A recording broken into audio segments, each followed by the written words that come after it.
Hey, this is Eddie Muller. Welcome back to the third installment in March of Ask Eddie and Ann. I am joined as usual by my colleague Ann Hockens, Director of Communication for the Film Noir Foundation. And we are determined to get to everybody's questions. Ann, we are running out of days in the month of March to get to all these questions. And it would, so I don't want to, make like this is speed dating or something, but I'm gonna try. We need to move.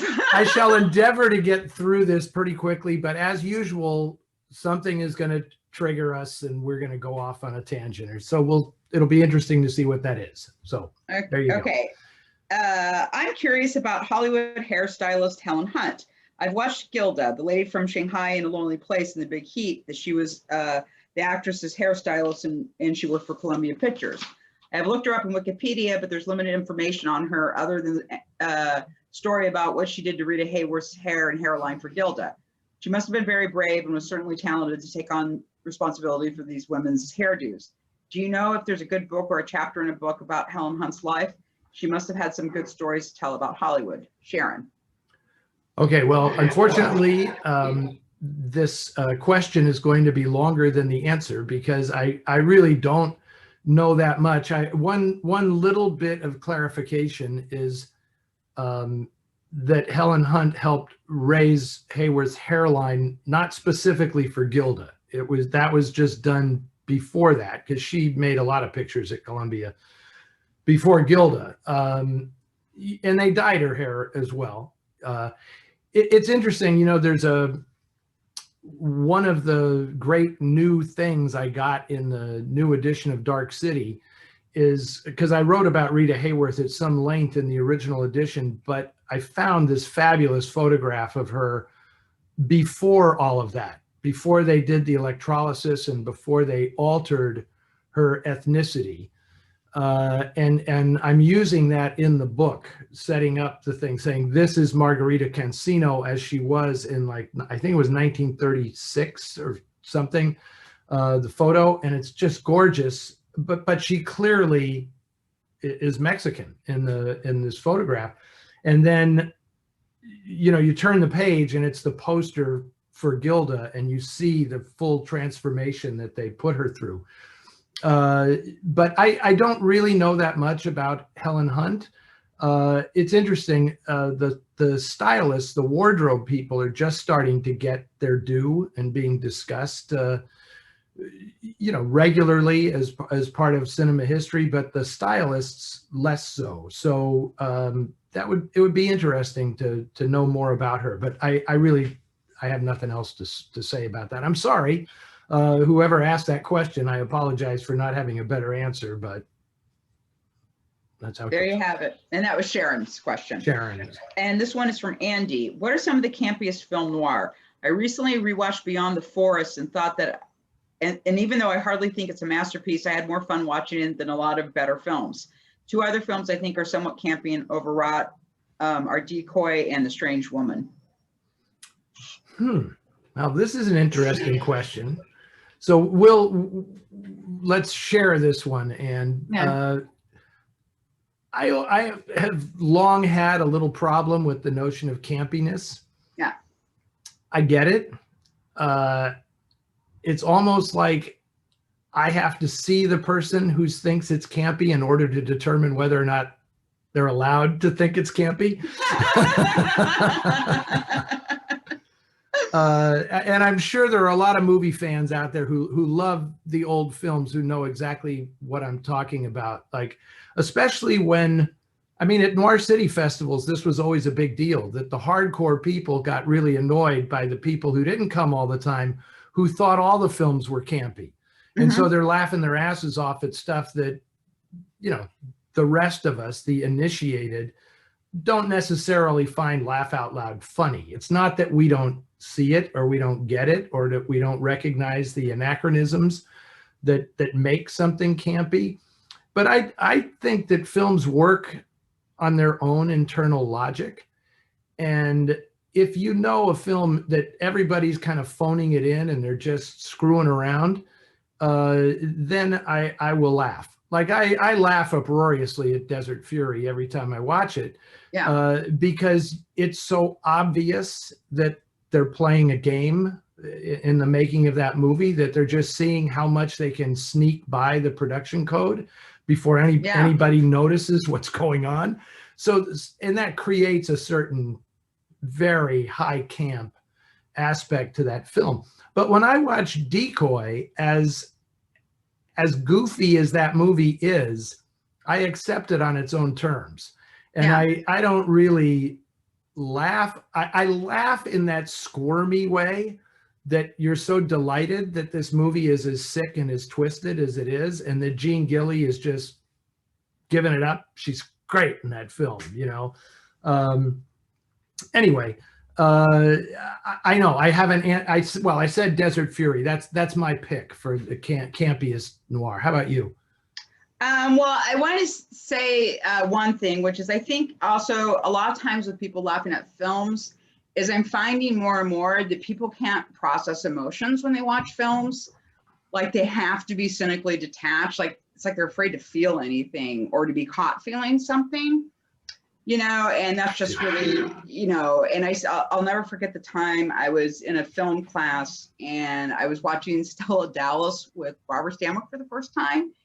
And I was sobbing so loud. And this nice woman next to me handed me a Kleenex because I couldn't hold back. I just like lost it because I was so moved by it. And I know that's a film that a lot of people would laugh at, but it was just so heartfelt. So I think that's part of it too. And as for the camp-based film, I'm trying to remember the name of it, but it's about this woman and her brother-in-law is Dan Duryea, and he's in a wheelchair. And he used to be like this great dancer. It's very overwrought, it's shot in color, and the woman is like falling in love with this other guy, and so it's sort of like very soap opera-ish, but there's just like this scene where Dan Duryea is like dancing in his wheelchair, and it's just like so awesome. It's like what's the Ida Lupino movie that has the wheelchair dance? That's I think it's Not Wanted. It's either Not Wanted or oh God, I can't remember. Forget it. I'm getting off the track. Is that the one? Well, is it the one where the woman's recovering from polio? Yeah. Yeah. But you raise an interesting point about people not being able to process this stuff. Plus, there's peer pressure, I think, a lot of times where people have to think that something's campy. I mean, your observation about Stella Dallas is so incredibly right on that's like, if you don't know how to watch these movies and understand where they're coming from, then that's a movie that people are going to laugh at. And that woman, Stella Dallas is my mother. I mean, Stanwyck is basically playing my mother in that movie. So I don't think of it as campy at all. And, you know, I've seen an entire auditorium. Did you see it at not the Stanwyck version, but the silent version? Did you see it at the San Francisco Silent Film Festival? Mm-hmm. Yeah, I did. And Stephen Horn did a beautiful musical accompaniment to it. And that was one of the most emotional experiences I've ever had in a movie theater. And the entire audience was sobbing uncontrollably by the end of that movie. Plus, I also think that people laugh at movies because they're only relating the movies to other movies. And we do it differently now. So this other way of doing films earlier, the more archly theatrical, style of acting and style of directing is laughable to people. But I find that people think that less and less as they get older, because then you start to recognize the actual life experiences that these movies are addressing, right? And I don't, I've never been a mother. It may surprise you to know that, but if you don't think I can relate to Stella Dallas and what she goes through watching, being shut out from her daughter's wedding at the end of that film, and if you laugh at that, you haven't lived very much. You just haven't lived very much. Yeah, and I think too, like I remember when I first started going to Hong Kong films many years ago in Seattle, like it was really fun to go. And then after a while it got really annoying because like all these people would come in that would like laugh at the films. And one of the things they would always laugh at is, you know, there'd be like a montage with like a Hong Kong pop song over it. And it's like, why are you laughing? American movies do this all the time. I know. Every American film has a montage sequence with a pop song over it. It's the exact. I don't let those people spoil my fun. Yeah. You know, and I really, this was a big issue for me 10 or 15 years ago, Yeah. but it really isn't now. I guess because now I've become part of the Turner Classic Movies family, and I've met this whole, you know, and through the foundation, I met this tribe of people Yeah. who I don't want to say they take it all seriously, because there's some of it that isn't meant to be taken seriously. Yeah. But yeah, that's let's go to the next question, because I could go down this rabbit hole all night long. Go off for this is from our friend Gordon Kitt. Mirror, mirror on the wall. What's the meaning of them all in noir? Please discuss the reason why mirrors and mirror images are so frequently used in noir films. Okay, that's a thank you, Gordon, for that question, which merits an essay, you know, more than a quick answer here. But it's funny that he asked that question, because it's something I've been thinking about lately, because it feels like every movie I see right now, whether it's a new movie or an old movie, has a scene where the protagonist is in front of a mirror and they like give the, you know, and they're really like looking into themselves. It's like this profound thing, this who am I moment. And it's in movies from like the beginning of films, right? Yeah. But in noir, I think it's often used, you know, to express the duality of a person's identity. You know, you see that a lot. And then there's the broken mirror. That, you know, that's like the most obvious symbol for a shattered psyche.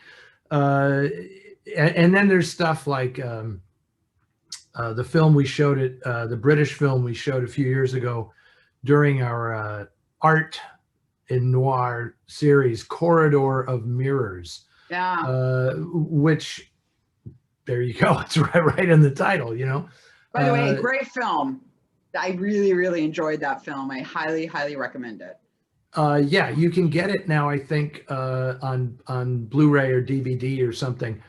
I wasn't totally thrilled about that transfer that we had to show at the festival. It had some sound issues, but I'm going to trust that that's been cleared up, and that and I highly recommend it. So I do think that's the mirror is used as a way of visually, it's a visual boost to that moment in a film when the character has to have a totally internalized moment.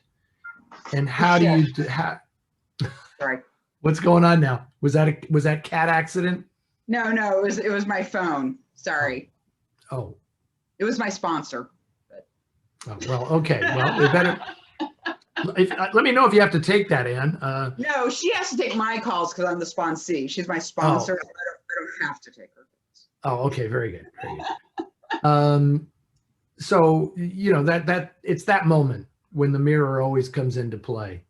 How to visually show this internalized torment in a character. It's funny, I was just thinking of one of the great mirror shots in noir is in Decoy that we were just talking about, where the guy goes into the service station at the very beginning of the film and looks at himself in the mirror. You have no idea what's going on, but it is the dirtiest, filthiest service station bathroom I've ever seen in a movie. And it's like, this is so great.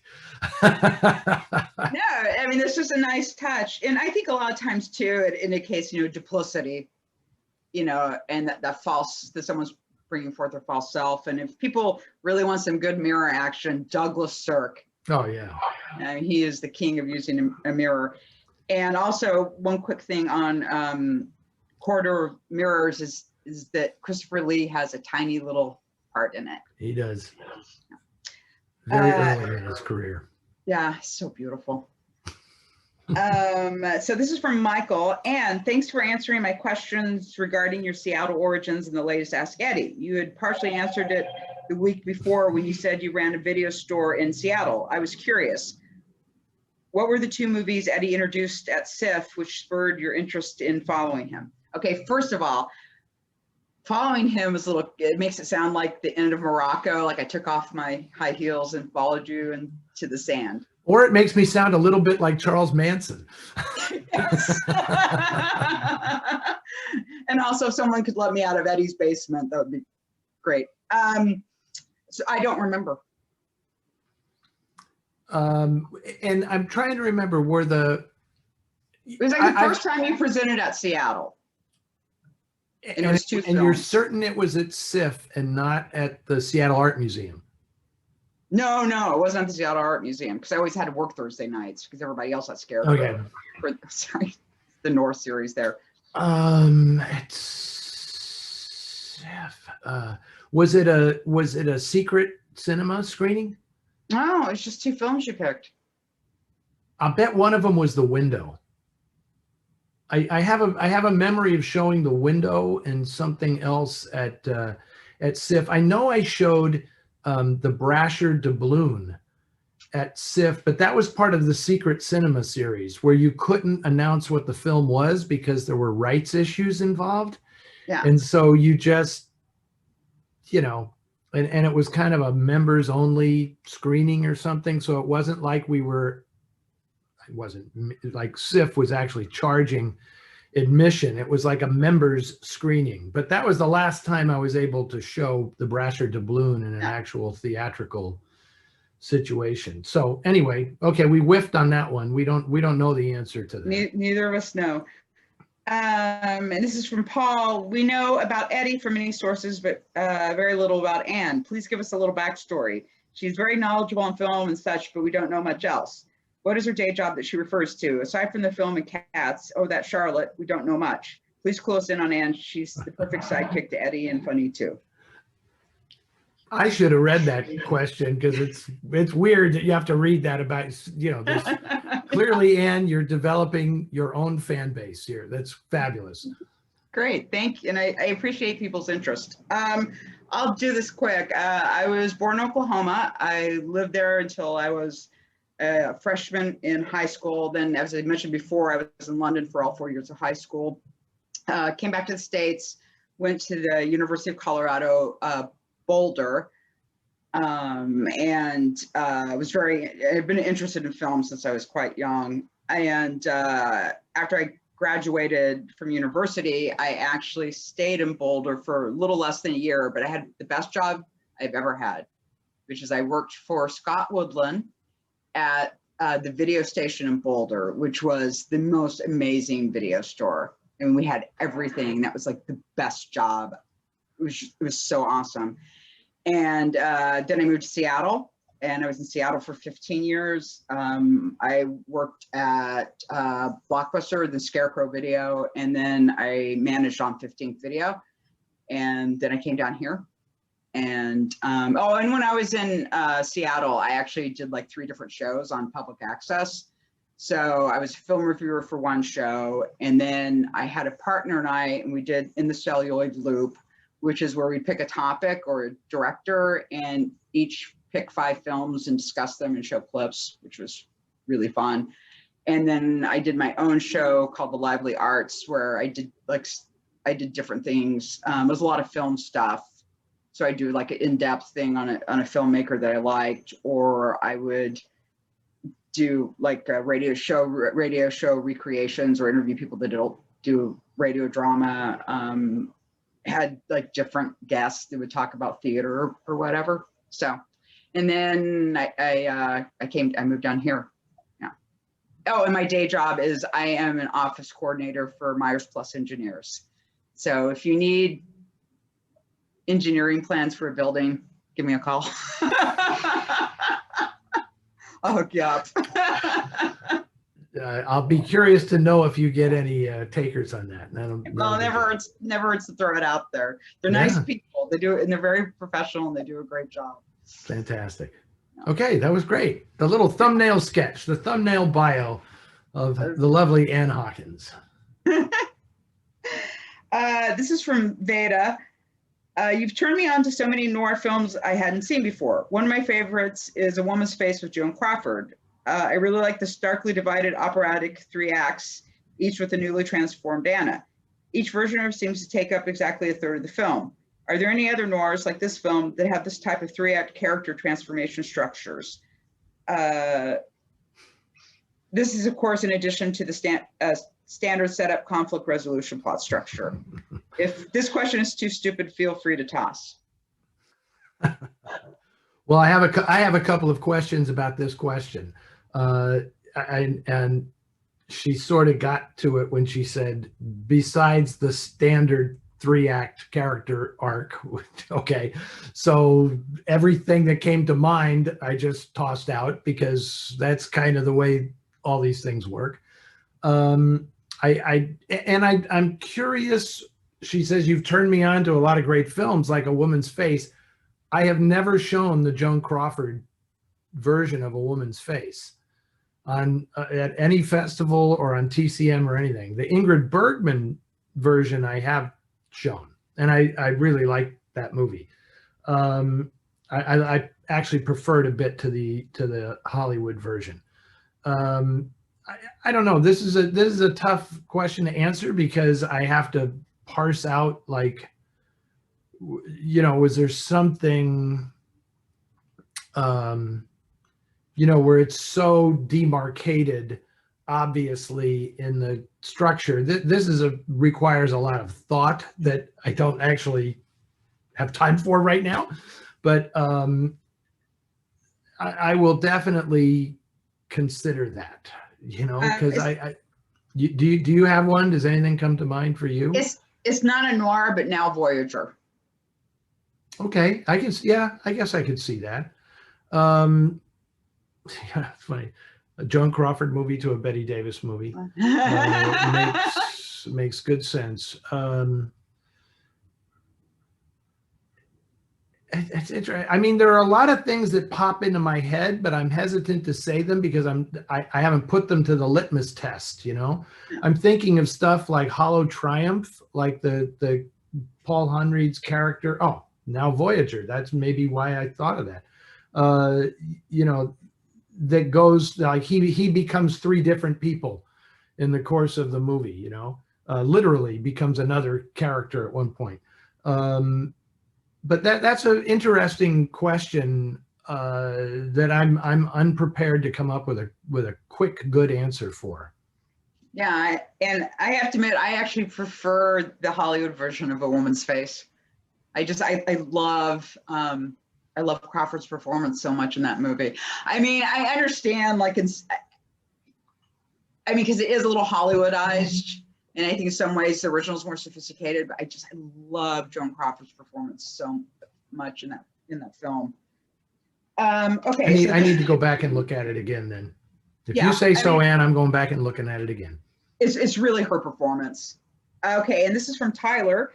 What Hollywood beauties from film, noir, or otherwise could compel you to commit murder for them? Personally, there is nothing I wouldn't do for Veronica Lake.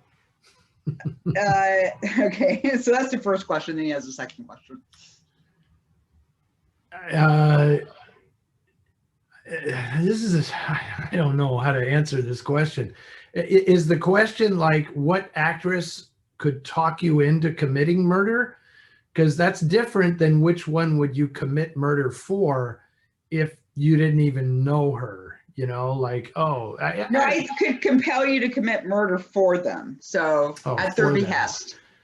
Okay, so you have to be talked into it by them. That's probably anyone. Take your pick. There's only one for me, and that is Barbara Stanwyck. I'm sure that Barbara Stanwyck could talk me into just about anything. Oh, me too. it's interesting that the way this question is phrased, because it links the attraction of these people to the act of killing someone, Yeah. which is kind of a buzzkill for me.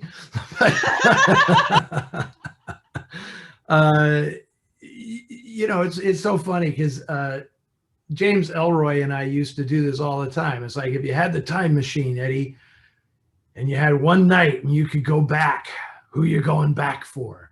Which is kind of another way of phrasing this same question, I guess. I don't know. Linda Darnell, maybe Linda Darnell, although she never actually played anyone that rotten, like, you're going to kill this person for me. I think Linda Darnell could probably talk me into a few things. Who knows? Maybe Veronica Lake. Who knows? It'd be hard for me to. She's so small. She's so small. Yeah, she is so tiny. Anyway, but if you ask me who I would go back in time for a frolic, there's no question in that regard. That's Joan Blondell. I mean, it's just Joan Blondell, because that would be like the most fun imaginable. So yeah, and she's not going to ask me to kill anybody. That's true. She would not. Right. So yeah. So a win-win. Oh, and then he also asked, in light of Tizzy making her screen debut in February, are there any noirs that feature animals or pets in notable roles? Oh my gosh, yes. In fact, I'm going to steal your job here, Ann, and say there was an article. Sharon Knoll wrote a great article in Noir City magazine about animals in noir. There are lots of them. There's lots of I mean, ones that play significant roles. You know, we'll leave out Asta because that's just too freaking obvious. You know, there are cameos, but my personal favorite of all of them is in They Won't Believe Me, and it's the horse. It's Rita Johnson's horse, which actually figures prominently in the plot of the movie. You don't know it, but the horse is in several scenes, and the way that plays out in the plot is so brilliant and so emotional in a way that to me that was kind of unique. The horse actually assumes you know, it does something. It has a motive for doing something, and it does it, and it leads to the hero's downfall in the film. So that might be my favorite. Of newer films, the Argentine film El Aura with Ricardo Darín has the greatest dog in movie history. The greatest dog ever in movie history, including Asta, is in El Aura, which I showed at a few years ago in San Francisco. So what are your choices, Ann? The film with Richard Basehart, where he's terrorizing Los Angeles. Oh yes, and he has the dog. Yeah, he walked by night. Yeah, that dog is, I don't know why, but that dog, it was moving because he was so alone in the world, and that dog loved him. I don't know. It was just well done.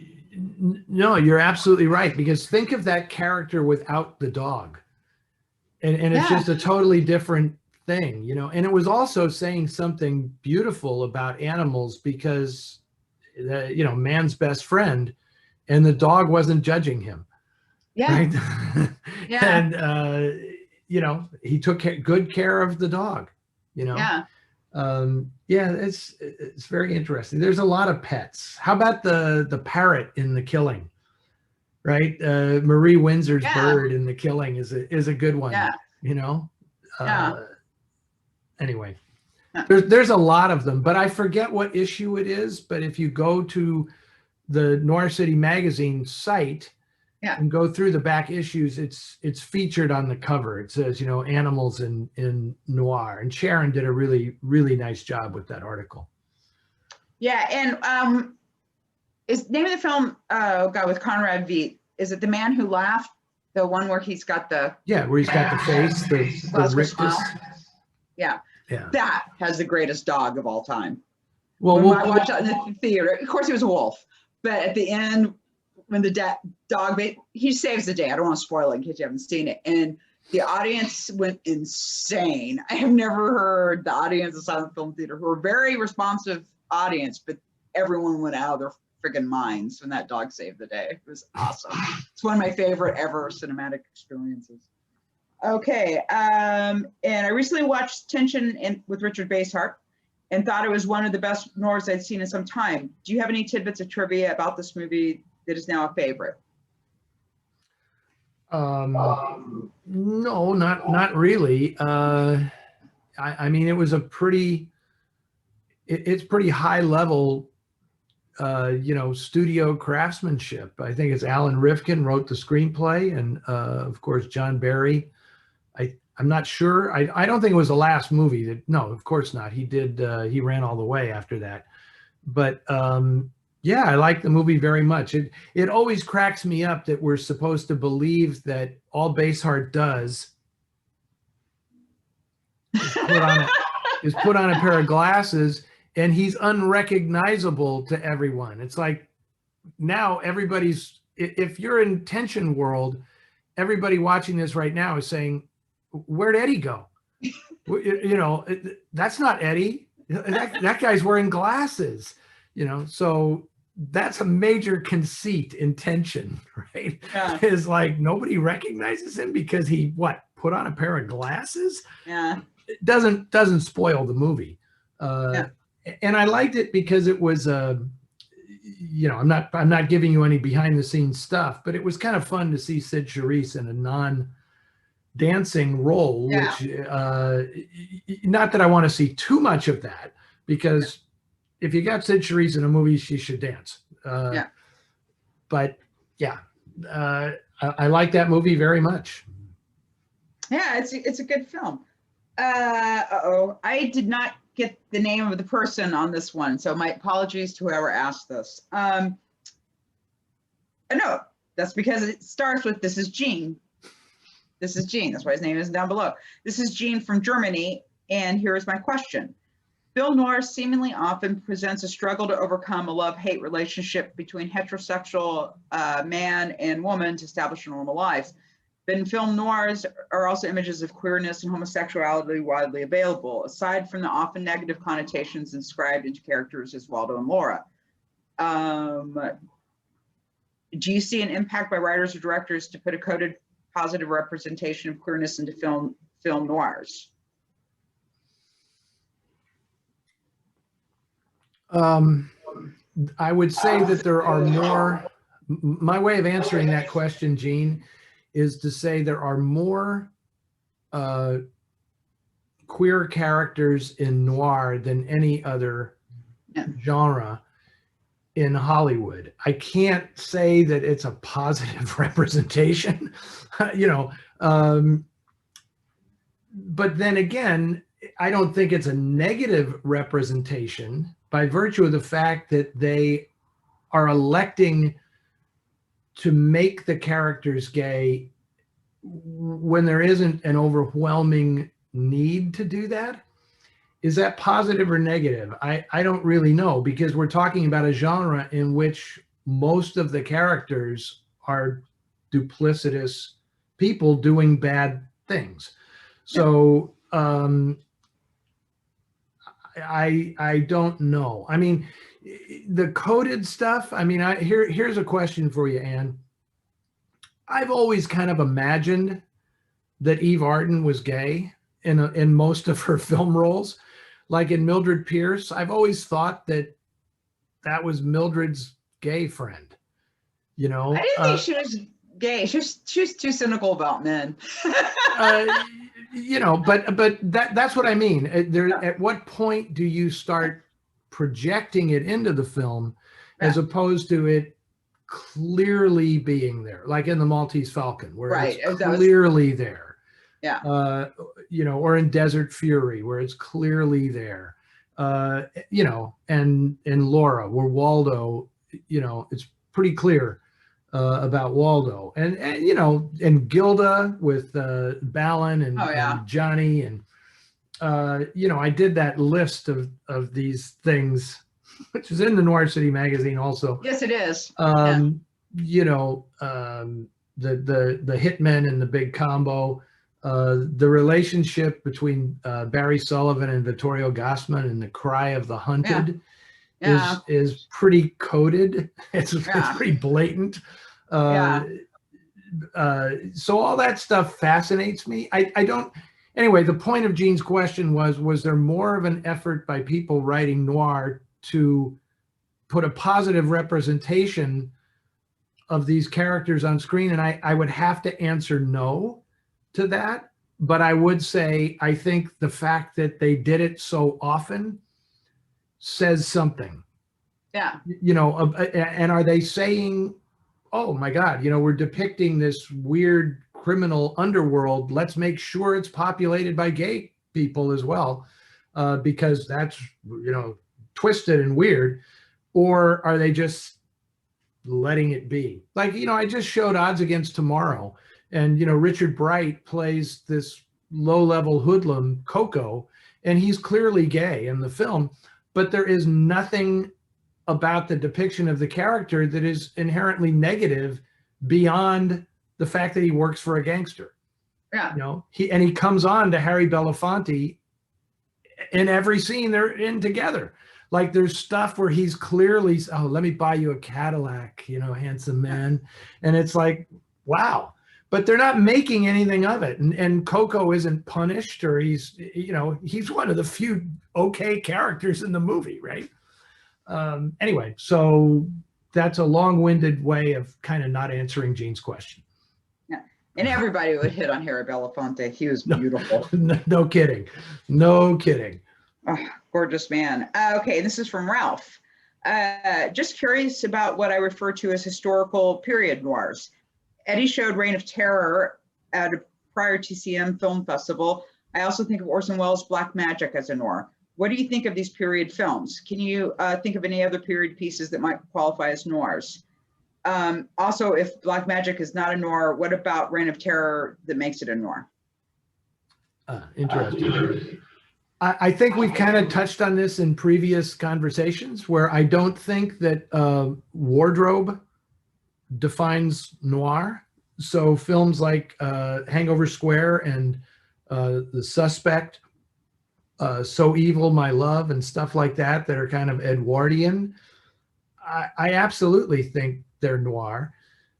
The Reign of Terror, to me, I consider that to be a gangster movie before I consider it a film noir. Obviously, it's shot by John Alton, directed by Anthony Mann, and it looks very noirish. But in terms of the story, it treats the French Revolution as a gangland movie, which I think is really fascinating and is worth the film being included in cinema studies classes for that very reason, to just show how. I mean, that film is just genius from start to finish, because they had virtually no money and borrowed sets, and you know, and William Cameron Menzies was the production designer on that film, and it is extraordinary. But I think of it as a gangster picture, like warring factions vying for power, more than I think of it as a noir film. I mean, there's the undercover cop element. You know, Robert Cummings is the undercover guy looking for the black book, but you know, that's it. So the answer is, I have no problem with period noirs, because I don't think the clothes are what determines the noirness of a story. And this is from Doug of Laura and Doug. Noir films were known to be inexpensive to make as compared to the big Technicolor films the studios were producing to compete with television. That being said, do you know or have a guess on which black and white noir films was the most expensive to make? It's funny, you know, as much as I study these films, I don't study the financial aspects of them as closely.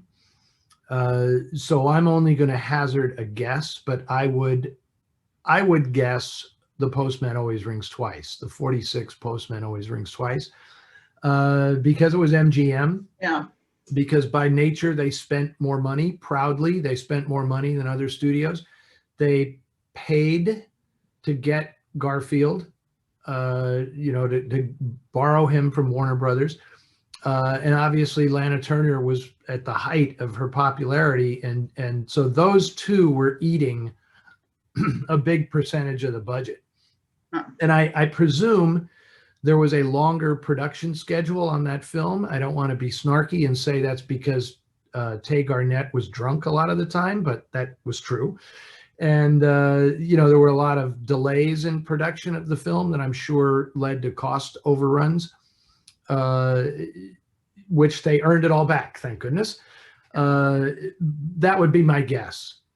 It's not going to be, you can think of more extravagant films like Gilda or something, but Gilda was made at Columbia. Yeah. And there is no way they were spending the same amount of money as Louis B. Mayer spent on, on Postman. So, Postman looks expensive. Yeah. Okay. This is from Al. I once belonged to the San Francisco Maltese Falcon Society in the 1980s. I once had hopes of writing mystery fiction. Do you know anything about it? The San Francisco Maltese Falcon Society. Did you attend some meetings or meet some interesting authors or people involved in it, etc.?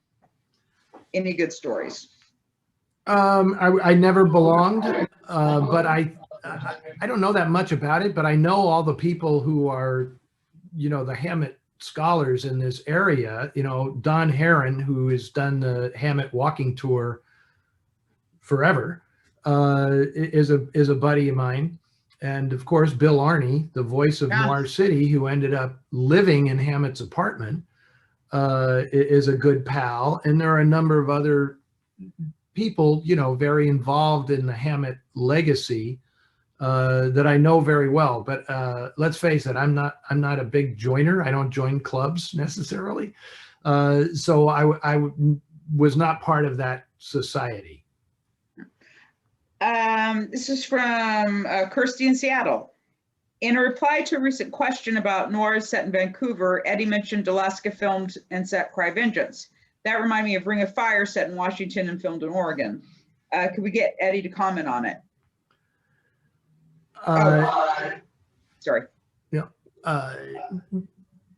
Go ahead, finish. There's more to that question, I sense. I first heard about it in a North City E-Magazine number 23, which you can buy the back issue of at North City E-Magazine. And in an article about husband and wife filmmakers, Virginia and Andrew Stone. Right. I don't understand why this amazing film doesn't get more attention. So I'll let you go. Okay.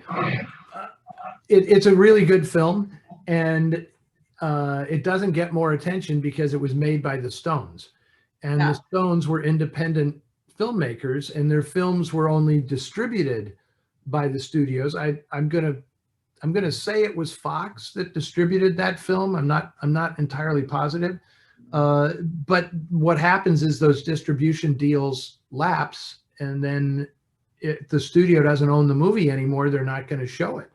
So a lot of the Stones pictures. Now, I just showed on Noir Alley one of their movies, The Night Holds Terror, and damn, I'm drawing a blank. I think that was a Columbia release, but the Stones moved around and they sold their movies to whoever they thought at any given time they could get the best deal with. So their body of work is sort of broken up, and which is a shame because I think they're pretty fascinating filmmakers, and as a team, a husband and wife team, that's pretty extraordinary. And Virginia Lively, who became Virginia Stone, is no slouch. She was, she got credited as the editor and the co-producer, but she had a hand in every screenplay, co-producing. She wrote music for these films. They really deserve rediscovery and like a full festival of all their movies, because they were like making independent thrillers in the 1950s that were as good as anything else, and were harbingers of a whole new style of independent filmmaking that they don't get credit for, that, you know, Stanley Kubrick gets credit for, and you know, Paul Wenkos and The Burglar, stuff like that. But the Stones were doing this from early 1950, and Andrew Stone was a very successful Hollywood filmmaker before that, who left the studio system to make movies on his own, right? I mean, he was like the kind of the original Steven Soderbergh or something, you know, where he would make these big Hollywood things and then he'd go off and do his own private stuff and keep all the money. Yeah. And they're fascinating. And yeah, Ring of Fire is a really cool movie. And the Stones were famous for, you know, building scripts around some spectacular thing that they would actually do, right? We're going to sink the ship, and they sink the ship. We're going to have this big forest fire, and they'd have this big forest fire. They, you know, they do a thing with the train, you know, they actually did that in this film with, you know, destroying the train. And they didn't believe in special effects or any of that stuff. They wanted the authenticity. So I'd love to find and restore some of these Stone movies. You know, they're really great. Yeah, and you showed several of them at one of the Noir cities, and I loved the Steel Trap. Yeah. Oh yeah. And what I loved about that, and I thought it was a really good demonstration, and something Dario Argento always talked about, was putting things in that people could relate to in a kind of a primal way. And what I love about this, so basically the story is that this guy steals all this money from a bank, and then his wife's like, you've got to put it back, but they've already left town, so they have to get back before the bank opens to put the money back in, you know? And it's like, when they're trying to go back, every single thing that can go wrong when you travel goes wrong. And it is so friggin' relatable, because we've all been in that position where we're just trying to get home and it's one damn thing after another. And it was such a clever thing, because you really identify with the characters, because even though, okay, you've never stolen from a bank, but you sure have been on that end of those kind of travel things, and the way it's always winds up being one thing after another. And I think that's something the Stones are really good at, is grounding these things in very sort of real, relatable ways. And that really pumps up the tension. That, I have to tell you, that is the most tension I've ever experienced watching a film. Wow. That's I mean, amazing. that film, I was just on the edge of my seat.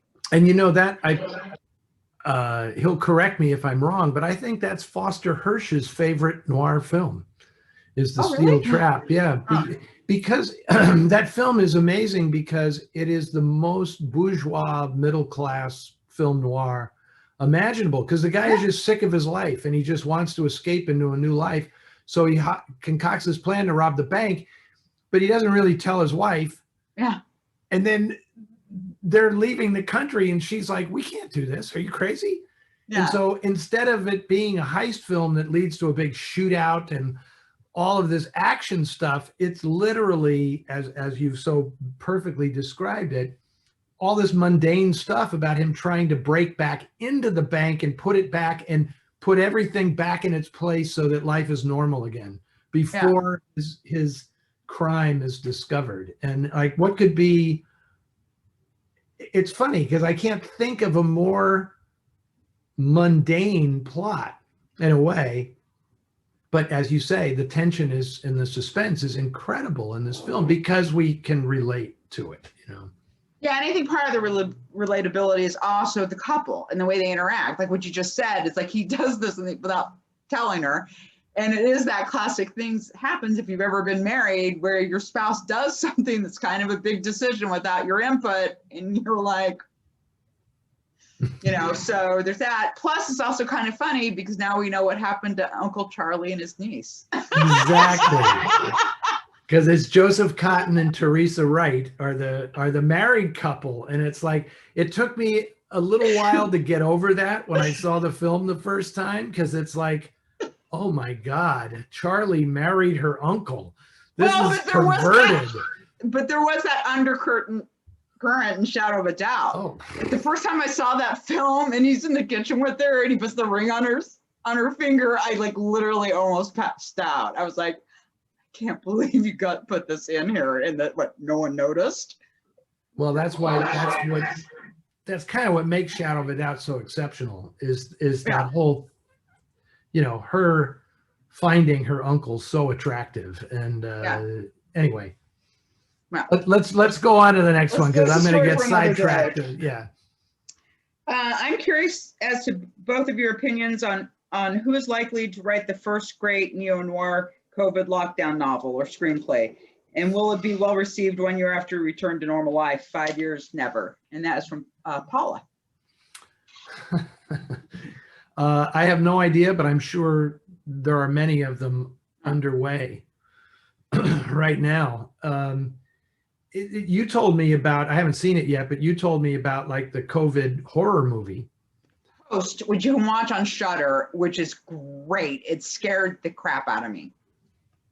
Because it's all a Zoom call, right? It's all Zoom, so it's like this, right? Yeah. Except that they decide to have a seance, and they're going, okay, well, that's a bad idea.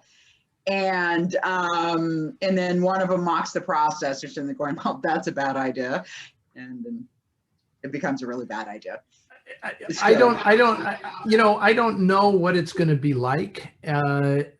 I sense that people aren't eager to see this experience, this past year recreated on screen. I can't imagine, like, why would I want to watch that immediately after doing this? And I mean, somebody's working on it, and it'll be interesting. I will tell you this, the most amazing thing about this whole pandemic in terms of like crime and stuff is, I went to the bank the other day, and I had on a hat and my coat and a hoodie under my jacket and my mask, and I had on my glasses, which in sunlight go black. Yeah. And I walked into the bank with a mask and sunglasses and a hat and a jacket, and nobody cared. It was just like, this is nuts, because I just always, that's my nature, is I'm in a store, I'm in a grocery store or a bank or something, and it's like, Jesus, I mean, any of these people could just rob this place right now and nobody thinks twice, Yeah. I mean, imagine a year and 2 months ago, if I walked into the bank looking like that, I would have been on the floor and arrested by the guard instantly. Or there are just banks for the way I looked. Yeah, no, there are banks that said they would actually have signs out, you had to take your hat off or your sunglasses off if you were transacting stuff. So. Well, that's what's kind of interesting, is because, like I said, these are transitional. So I was coming in from the parking lot, so they were black when I walked in. Yeah. And they kind of weren't by the time I got up to the teller. So I guess nobody thought they didn't have time to react or something. But anyway, you can see where I'm going with this. I mean, there's a lot of aspects to this that lend themselves to crime stories. When I showed Odds Against Tomorrow on TCM, I knew that as soon as the guys put on their masks, everybody on social media was going to make all the cracks about it. It's a COVID robbery, because they wore exactly those medical masks that everybody wears now. So we'll see, Paula. We'll see what happens. I can't see a huge entertainment value in it personally. I think people will be more eager to go back to not thinking about masks and stuff, I just don't, yeah. I think it'll be a while. And this is from Robert. In addition to film noirs, I'm also really into war pictures. No, we already talked about the Young Lions, right? Yes. We already did that one. Okay, this is from Emily, not my cat, a different Emily. What old Hollywood star was never in a noir but you wish had been in? Okay. I've gotten variations of this one, you know, and Yeah. I always try to come up with a different answer, you know. I think once upon a time I said Clark Gable because I never really, you know, I would have liked to have seen Clark Gable play, you know, a non-heroic kind of part. You know, I don't know if I want to see him as a villain, but I want to see him in a non-heroic kind of part. You know, beyond that, I don't really know. Well, you know, I said Joan Blondell. She's in Nightmare Alley. Yeah. But I would like to have seen her in more films of that era, you know, because I like the way she matured. Yeah. And anyway, I don't know. Do you have any? Audie Murphy. Oh, of course. Yeah. But I you've really seen the would've- Gun Runners, right? You've seen the Gun Yeah. Runners. Yeah. And then also Siegel actually wanted him. Oh, we talked about this before, yeah. but Siegel had wanted him to be the character Andy Robinson played in Pretty Harry. Wow. Okay. It's gonna take me 5 or 10 minutes to wrap my head around that. Because there's no way that anybody could have played that part better than Andy Robinson. That's just not possible. For the people who are going to ask, this is a cocktail called a Mildred Pierce that I'm drinking. And it's mezcal, Aperol, pamplemousse liqueur, and lime juice. Thank you very much. It goes down very easy. If it was Mildred Pierce, it should be Pepsi and vodka, but we won't get into that. Well, that would be a Joan Crawford. Yes. And I'm drawing up Abigail. I'm drawing a blank on her last name now. She's an excellent mixologist, and she created this cocktail, which I have co-opted. And I love it. It's very good. It's a very California cocktail. Yeah, sounds like it. And Emily has 2 more things. What do you think of Girl Hunt Ballet from the Bandwagon? Love it. Me too. It's Love incredible. it. And I have to say though, and this is like an exclusive thing. My big regret is I turned in the final everything on the new version of Dark City, and I neglected to, in the section I have on Mickey Spillane, I neglected to mention that sequence, the Girl Hunter sequence in Bandwagon, is the best Mickey Spillane adaptation ever. Yeah. Right? I just wanted to say that in the book. I forgot because I just wanted to be contentious, you know, because everybody loves Kiss Me Deadly and all, you know. Yeah. But I mean, I will just watch that sequence totally out of context to make myself feel better. And let's face it, I mean, Sid Charisse is, you know, as hot gets in that. Yeah. Know, my God, she's great. Yeah. And that Fred Astaire guy is not bad either. He can dance a little bit. Yeah. Let's see. And Emily would also like to know what you think of Dare Me, the TV show or the book. I love Megan Abbott, and I love the book and the show. Have not seen it. I hate to say, I have not seen it. No. I've read most of Megan's books, and I think they're tremendous. But I have not read nor seen Dare Me, so maybe it's something to put on my list of upcoming watches. And this is from Jerome. Are there any noirs that you wish lasted a little longer to resolve unanswered questions, or is the whole point to leave the audience wondering?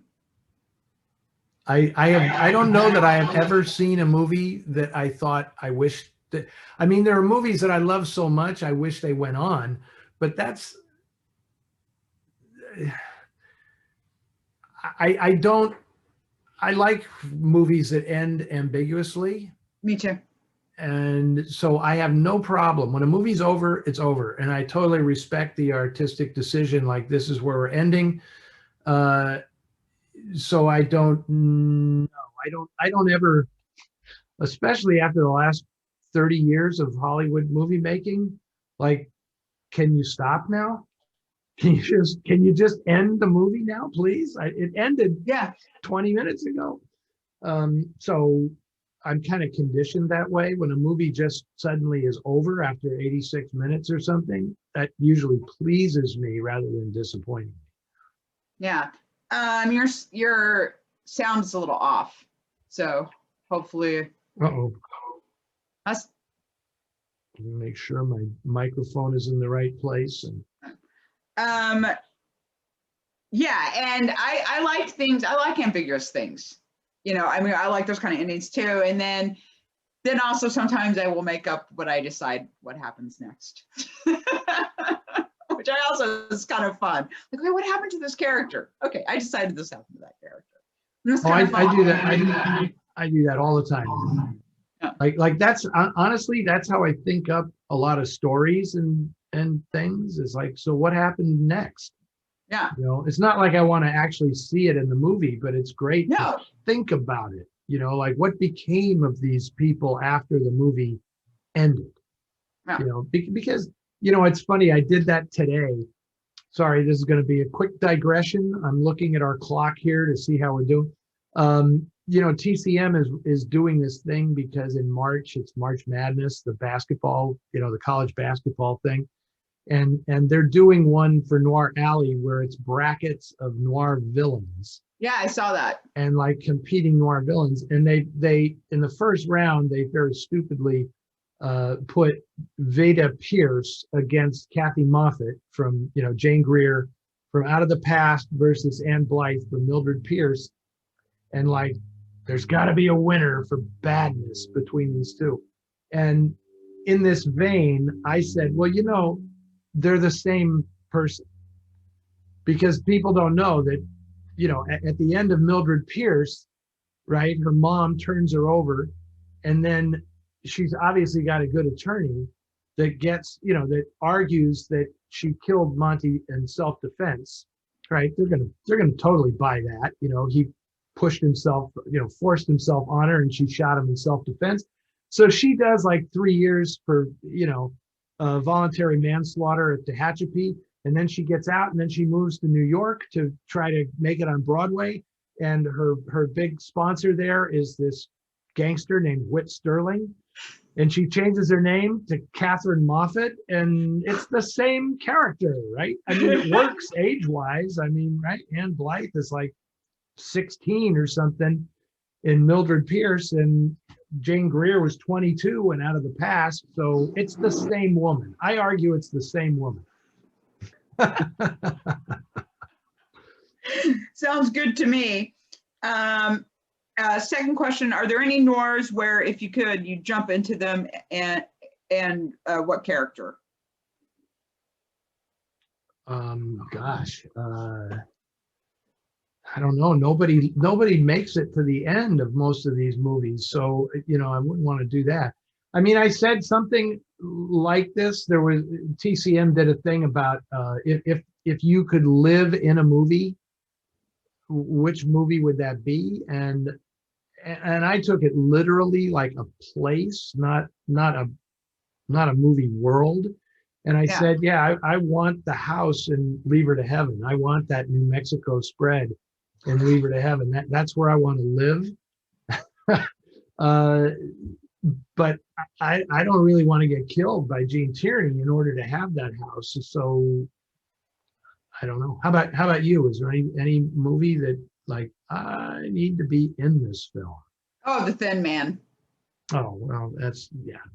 Preferably not someone who gets killed in The Thin Man. I could just be one of the people in the bar watching Nora knock back 6 martinis in one go to catch up with her husband. I'll be the dog walker.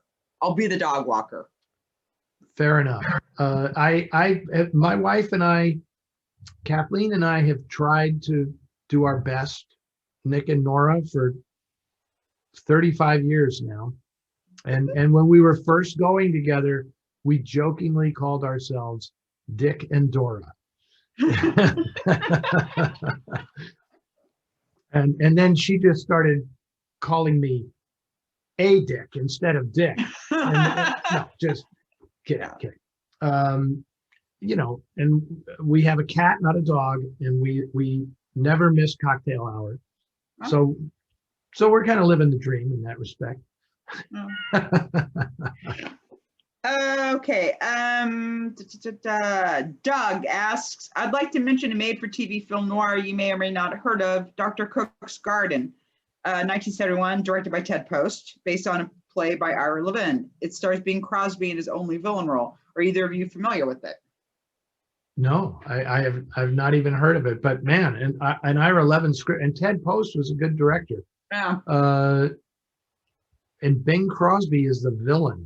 Okay, I'm looking this up pronto. What's the title again?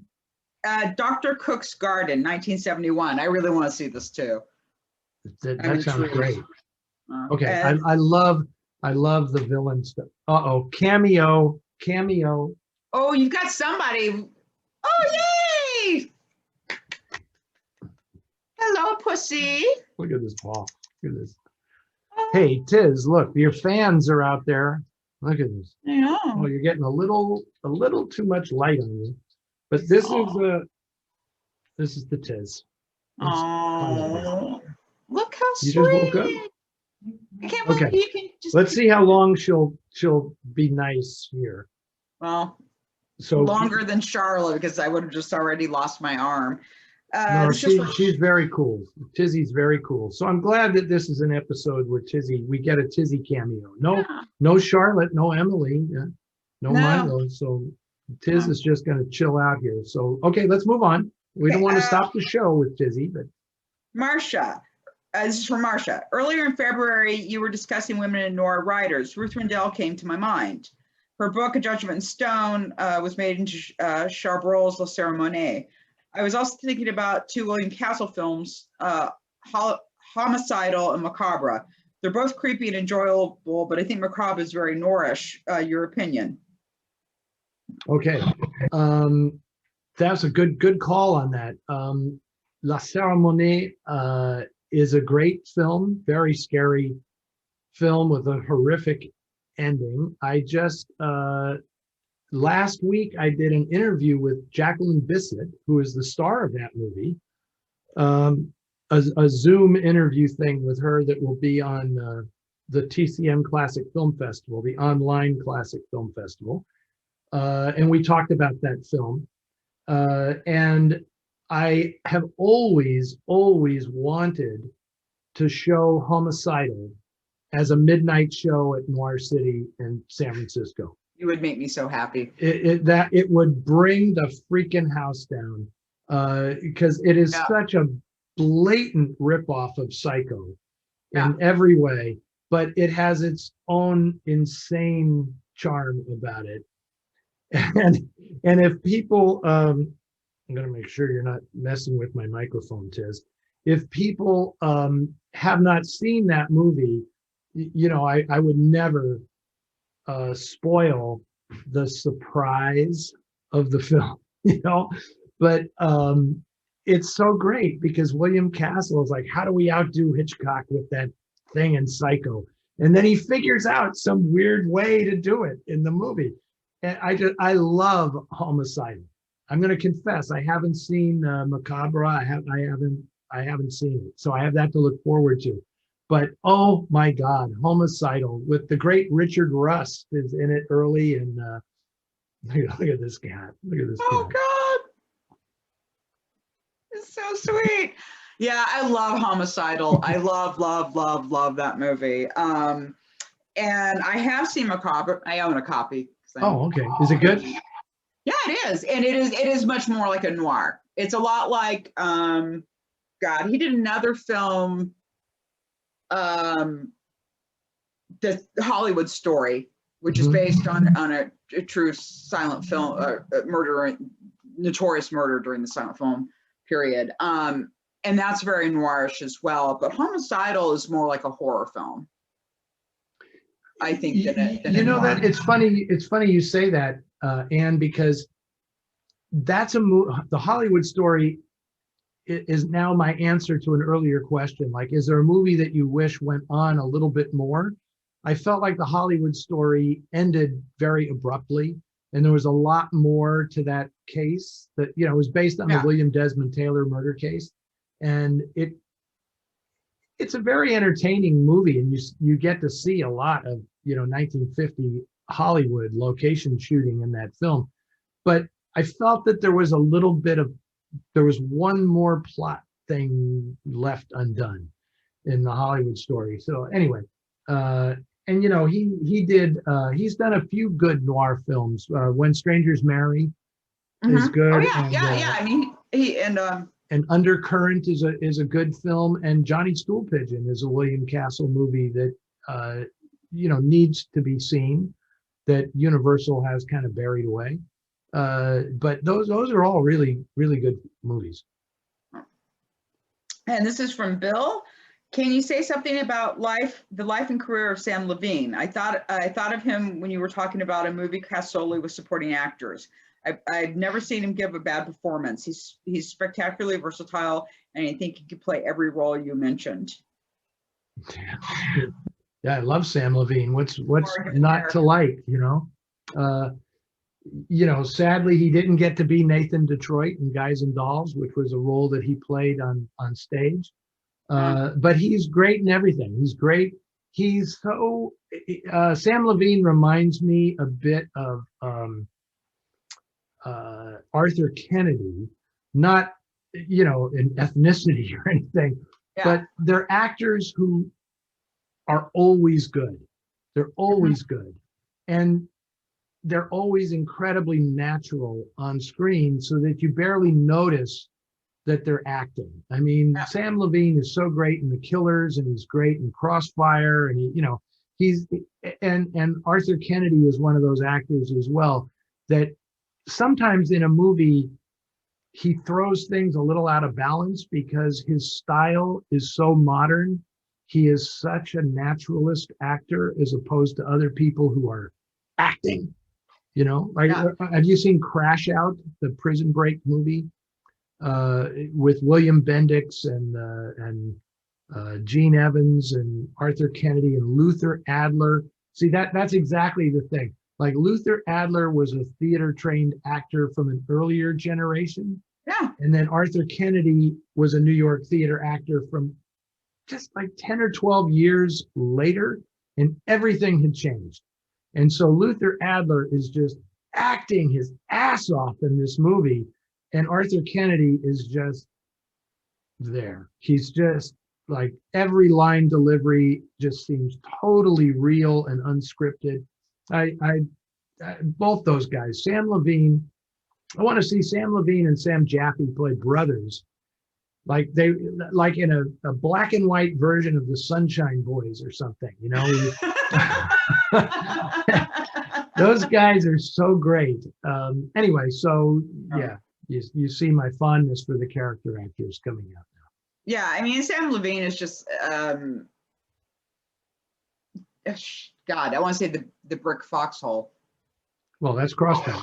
Crossfire. He's so great in Crossfire. Like, his character is just so human and warm, and he just, there's something, he just has so much like empathy, and he's just, I mean, because he has a small amount of film time, but he's just so memorable in it. And this is from Jay. My wife and I kind of had a slight argument about the Ask Eddie broadcast on Facebook Thursday evenings. I love noirs and my wife does not. I said that the Thursday Facebook broadcast is live, and she says it is not. I say that Eddie does not see the questions in advance, and she says that he does. Does my wife win as usual, or am I correct for once? Wife. This is good. And we have to save this marriage. Okay, so it's not live. It's not live. I mean, we're live right now, but it's just you and me talking to each other. There are reasons why we choose to do it that way, because we already do 90 minutes with each one of these things. And if it was live, trust me, it would go on forever. Because then we would be having to field live questions, which I find hugely distracting. So I just think it's better the way we do it. Yeah, and also this gives me a chance too, when we do live stream on Facebook, I actually respond to people's comments. Yes, you're fabulous that way. You are fabulous that way. As for, does Eddie see the questions in advance? Eddie sees the questions slightly in advance. I see them and sends me the questions just before we do this so that we can look them over and decide if there's anything in there that we have already answered, that we don't want to answer, which is rarely the case. Or is there some way we can, streamline it or so? I don't know. But if you can't tell that I'm mostly doing this off the top of my head, I'd come up with a lot better answers if I was studying the questions in advance. Then I would have had an answer about Helen Hunt, and I would have had it, so we like to keep the spontaneous feel to this by not studying this stuff a lot in advance and just kind of riffing as we go. So that's, boy, Tizzy is shedding all over the place I was going to say, you've been first since she showed up.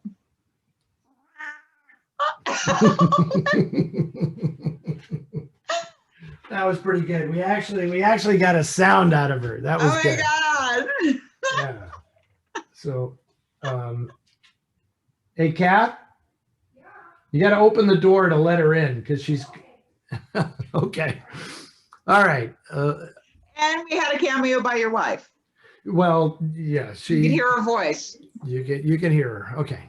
All right. Next question, because Anne, we've got like 8 minutes until we reach the 90-minute mark. Oh, I just want to say really quickly too about that. When people have asked us a question that we've had before, I do email them back and let them know which episode of Ask Eddie the question's been in, so that people can go back and watch it. Just so you know, we don't just like ignore it. This is from Sean Moore. I just watched Southside 1000, and there is one scene at a baseball stadium. Since I recognized Angel's Flight in a different scene, my guess is the ballpark is Wrigley Field in LA. Sorry, is it? And where are some of the better known noirs with scenes in baseball and or football stadiums? Okay, you're absolutely right. That was old Wrigley Field in Los Angeles. Also seen in Armored Car Robbery, where there's a baseball game at the beginning of that film that's at Wrigley Field. Bodyguard with Lawrence Tierney has a baseball scene where he and Priscilla Lane go to a baseball game. One of the best is Akira Kurosawa's Stray Dog, where there's a scene at a Japanese baseball game that is beautifully done, just spectacularly directed. And of course, probably the greatest of all is Experiment in Terror, that has the ending of the film is at Candlestick Park in San Francisco. And that's just, and the Giants are playing the Dodgers, and the actual teams are playing, the real guys, like Don Drysdale is pitching and Juan Marichal is in it. And it's spectacular, and it's a very spectacular ending for a noir film. I don't want to give it away, but the whole end takes place at Candlestick Park. So that's a really good one. So there's a few. Okay, this is our last question, and it's from John. Okay, I apologize. DOA is an amusing romp. I never tire of picking on it. So forgive me if I dive in one more time to ask about the photographic studio that Frank Bigelow visits mid-film. Even if I'm going to read the whole thing because it was so funny.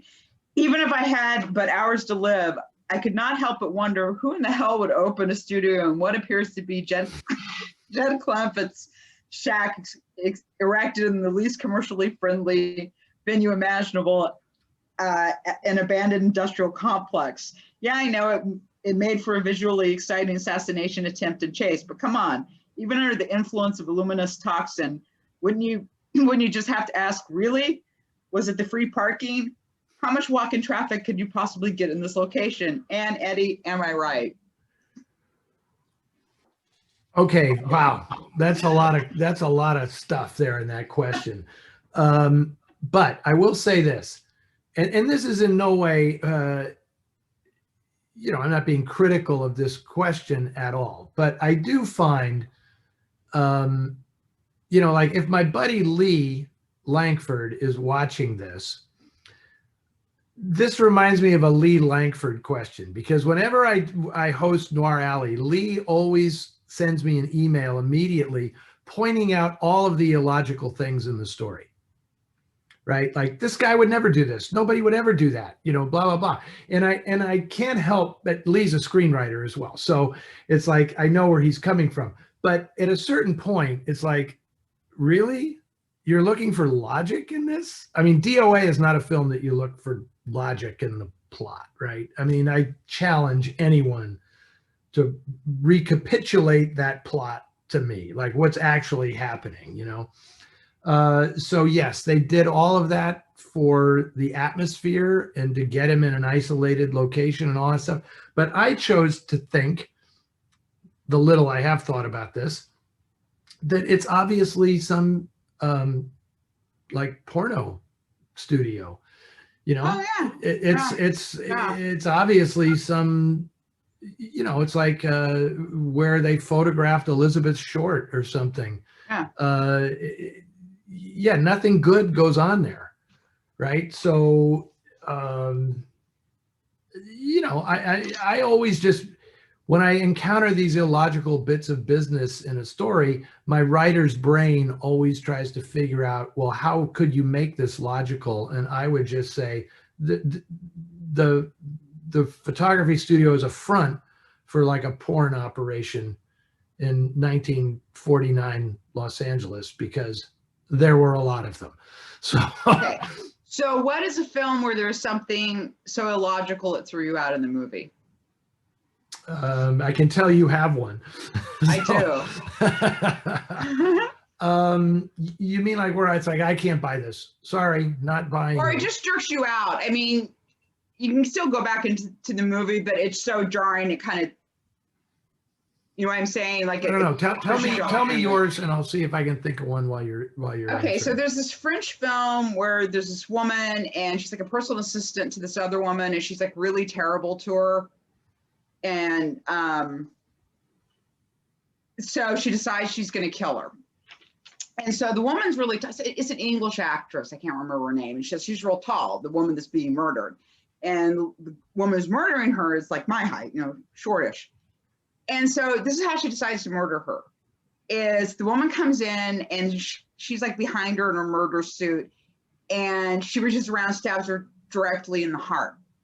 And it was like, and it was first like, well, first of all, she's like, impossible. It's physically impossible. And two, and this woman's never murdered someone before. This is like one of the most difficult ways you could possibly murder a person, is from behind trying to hit them in the heart. And it did. It just like, I managed to get back in, but that was just, I think, the most like jarring thing. It's just, you guys even, didn't you notice on the camera when you were looking at this? It's just like, so there's mine. I am much harder on newer movies than I am on older films when it comes to logic. Yeah. Anyway, I can't really think of one offhand. I do want to say in closing here, as we come down. One thing, sorry. Yeah.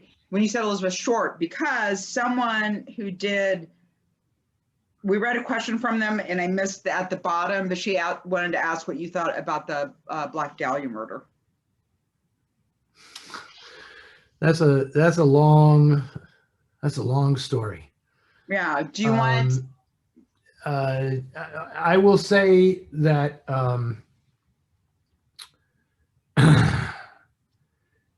I got involved with the revisionist saga, right?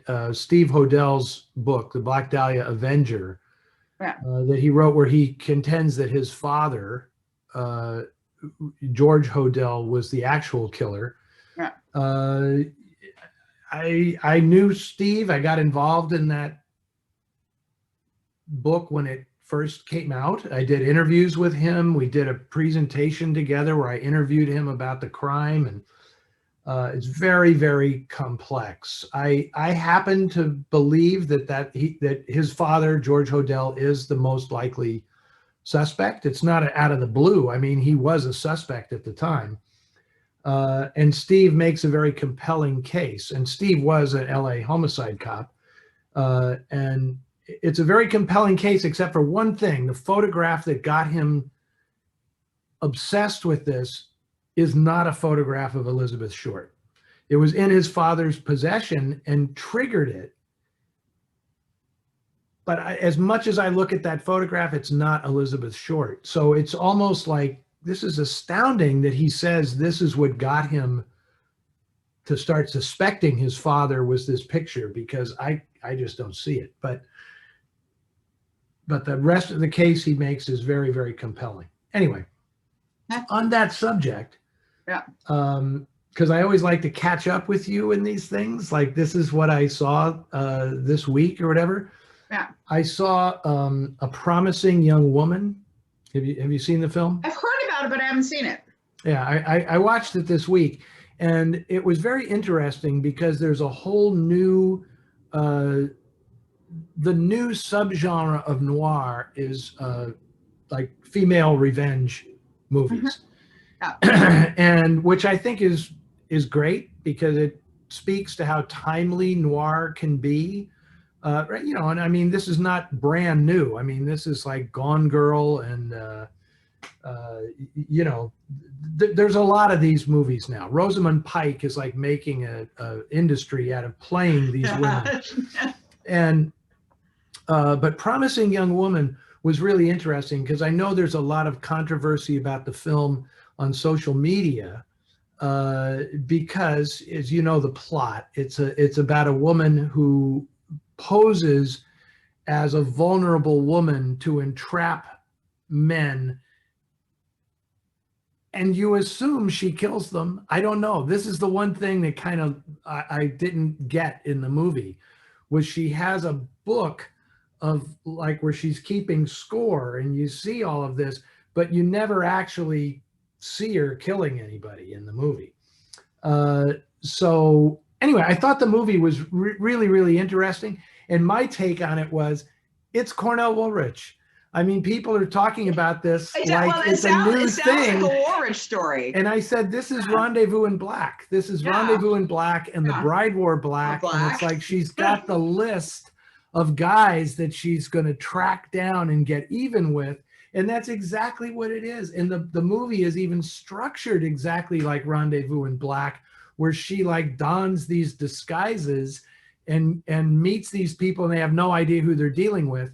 And anyway, that fascinated me because I love finding those connections, like people saying, oh, this is a totally new thing. And it's like, well, you know, Woolrich actually wrote that back in the early 1940s with female protagonists, right? Yeah. So it's kind of fascinating. Anyway, I like that.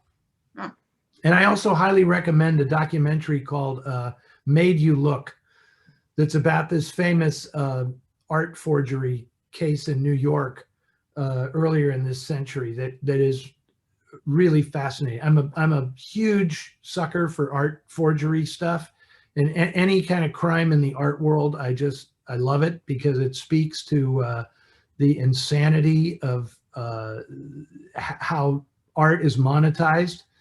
And because that's when it gets dangerous, when it's monetized, you know. Mm-hmm.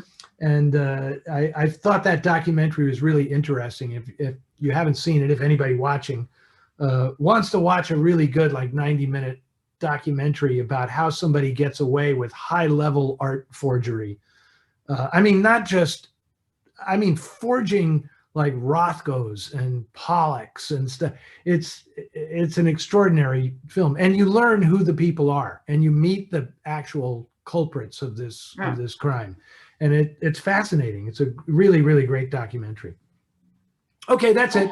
136 minutes, and I guess we're done. We did it. We're done for March. I didn't think we'd get it done this fast, frankly, because we were behind. Yeah, so good for us. I know. I always feel bad when I don't have like a really good answer for people, but you know, I'll work on it. I'll work on it next time. Yeah, because who knows? We'll be doing this again before we know it. So yeah. And I do want to thank everybody for sending in these really great questions. amazes me how people keep coming up with new twists on this stuff. We see some of the same ones, but by and large, most of it is fresh and really good. So I thank everybody. It's really good. And thank you so much for your questions. And yeah, well, we're doing this again in April. We'll see. We'll see. I'm hoping we don't have to start doing this. You know, Ann, when we conceived of this, it was once a month, and now it's 3 times a month. And we'll see. If we go to 4 times a month, I'm going to lose my mind. No, we can't, because I have to do the TV listings every month. Yes, and I need a weekend for that. So anyway, very good. And everybody got to know I'm the cat guy this week. Yeah, no cats on my end, so I'm glad Tizzy showed up. Yeah, oh, and by the way, speaking of the TV listings, in case you're wondering what I'm talking about, on the filmnoirfoundation.org site, we have a TV listings page where we list out with descriptions all of the film noirs playing on Turner Classic Movies for the month. So you should check it out. Excellent. And I want people to know that I nursed this cocktail for a full 90 minutes. So that was kind of extraordinary. It doesn't normally happen.